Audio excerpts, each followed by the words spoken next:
YouTubers, Mike Martins here with the Mike Martins channel. BC foreign buyers tax not a discriminatory, says court. Not racist, judge says. Of the view of foreign money impacted the GVRD real estate prices. So BC's foreign buyers tax is not discriminatory. It's not racist. Now, below, let me know. Is this considered racist to you or not? Let's look at what they did in New Zealand. Before we continue with this, well, let's read a bit of the story and I'll show you what happened in New Zealand. I've been covering this for years. Here it is. BC's foreign buyers tax does not discriminate against foreign buyers, particularly Chinese ones. BC Supreme Court ruled in a class action suit on October 25th. Justice Gregory Bowden said, while the majority of property transfers after the taxes was enacted in August 2016 through November 2017 have been Asian countries. Canadian proper ain't buying nothing because they can't afford to get into this crazy market. And I don't blame people being on the sidelines waiting for this stuff to get investigated or corrected or crashed or brought back to reality. Particularly China. It doesn't mean the tax adversely affected Asian buyers in particular. It's not a numbers game, he said. Buyers from Asian countries such as China receive equal treatment that is proportionate to the demand from those countries. Bowden said purchasing property is not easy for immigration to Canada. The tax does not prevent the foreign person or alien from immigrating to the country, nor does it alter the rights of a foreign person to immigrate to Canada, Bowden said in his ruling. The tax contained in the Property Transfer Tax Act imposed an additional 20% levy on transferee or residential property transferee of residential property in the Greater Vancouver Regional District, GVRD. In the transferee is a foreign entity. Representative Playmate Jing Lee argued that the tax is beyond the scope of British Columbia's legislative capacities and violated constitutional equality rights.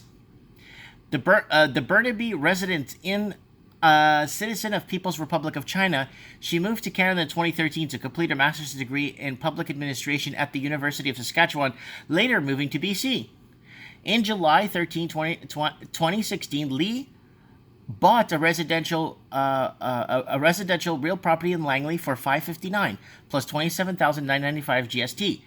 The tax kicked in August, with Lee owing an additional $83,850, as she was neither a permanent resident or of Canadian nor a citizen. Baldwin said neither side disputed there has been a Vancouver region housing affordability problem a number of years, reaching serious levels in 2016. All right, let's keep going here. And so basically the taxes, they're trying to fight the tax, saying it's not fair and it's not justice. It's injustice. It's inhumane. It's not fair. There's no equality. Blah, blah, blah. But this article is only a few days old, but after $200 billion was laundered through Canada, through Canadian real estate, that's a huge issue. You know how many people have been displaced? I had to leave Vancouver and move 2.5 hours away to a small town with 2 stoplights. Why? Not because I couldn't afford to live in Vancouver, it's because I refused to pay $2 million for a tear-down house, 2 bedrooms, 2 bath, built in 1910 that needs to be completely redone. What's the point? So that's what happened. So now the foreign buyers tax was put in 2017. Now what the foreign buyers tax actually did was trigger a huge anomaly in Canada where after 2017, everybody moved to Toronto to evade the foreign buyers tax, and it just ripped apart the Toronto market. Unaffordability levels went through. Look at the 2017 real estate spike in Toronto once the foreign buyers tax was implemented. Look at it in Seattle when the foreign buyers went south of the border to King County. Look what happened in Seattle. Look what happened with the foreign buy-ups there. They even made pamphlets and magazines, and only in Mandarin and Cantonese, that were shipped over to China, advertising Seattle properties.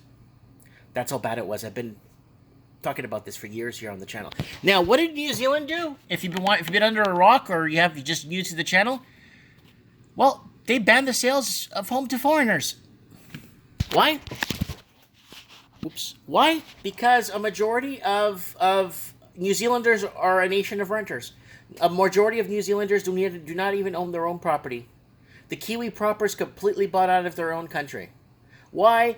Because the previous administration opened up the floodgates and competed with Canada, Australia, and the UK for foreign investors. And that was a huge, huge market to invest in. Canada is bringing in $500,000 per year under their new plan. And I'll show you that in a second here. So here it is. U.S. applications for New Zealand citizenship jump 70% after election. The lure of New Zealand's jaded Americans. The Chinese New Zealand farm buying runs into opposition. So the Chinese were buying a lot of farms and a lot of stuff there in New Zealand and pretty much running amok with the country and not allowing it to grow, except growing the politicians' pockets, right? Now, here it is, another article. So, you know, it's by The Guardian, so it's not a flash in the pan. The New Zealand ban for foreign home buyers begins amid doubts it will ease crisis. Prices have plateaued, okay? Plateaued. The prices have plateaued. They kind of trickle down slowly, and it's stagnant. Why? Because the New Zealand proper can't afford the homes that the Chinese are trying to sell back to the New Zealand proper because the prices are just too high. So they're right now in a stagnant predicament right now in New Zealand with their housing market, and that's a huge problem. So this is what happened here. I'll show you guys here. Let me see if that's another article. No, that's something else. Let me. You go into your search there. You just put Canada. Oh, here it is. Canada wants more Chinese, and it's in this article right here, and it's by the CBC. So this is a really good, well-written article that basically talks about, and it's from 2016. That's basically Canada wants more Chinese, and this. What does this have to do with New Zealand and the foreign buyers tax? Is this? They want to increase the visa volume to 500,000 Chinese per year. So this is a different form of immigration because it's not immigration of people leaving war-torn countries. This is different. This is more of an investment side of it. So when you go to StatsCan, the numbers don't match. How are they going to get 500,000 per year? And they're going to be opening with our tax money, opening more visa offices to help compete for Chinese workers and students. So how could we?